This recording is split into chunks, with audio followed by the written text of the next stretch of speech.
পরের জায়গা পরের জমিন ঘর বানায় আমি রই, আমি তো সেই ঘরের মালিক নই। এখন এখানে আমি তো সেই ঘরের মালিক নই, আমি তো সেই ঘরের মালিক নই।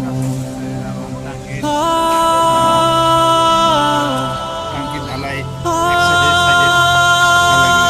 আজকে এই কলম দুটার একসাথে সিঁড়ি এবং লিফটের কলম প্লাস আরেকটা কলম রেডি করছে, এটার খাঁচা রেডি করছে, প্লাস এখানেও কলম এটা দাঁড়া করাবে আজকে। এখন প্লাস হলো আজকে ঢালাই করছে হলো যে এটাকে কি কি কি নাম দেয়, এটা টাঙ্কির বেটার, টাঙ্কির তলার সাইডের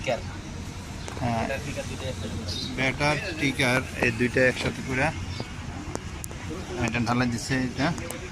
এটার থেকে 10 ইঞ্চি ঢালাই এটার সাথে সাথে দাঁড়াবে আর কি। টোটালি রড যতটুকু রাখছে, রড আছে আমাদের 13 ফুট মতো, টাঙ্কির তলার টোটাল ভিতরে 10 ফিট থাকবে আর কি। এই কাজগুলা করতেছে, সবাই দোয়া করবেন।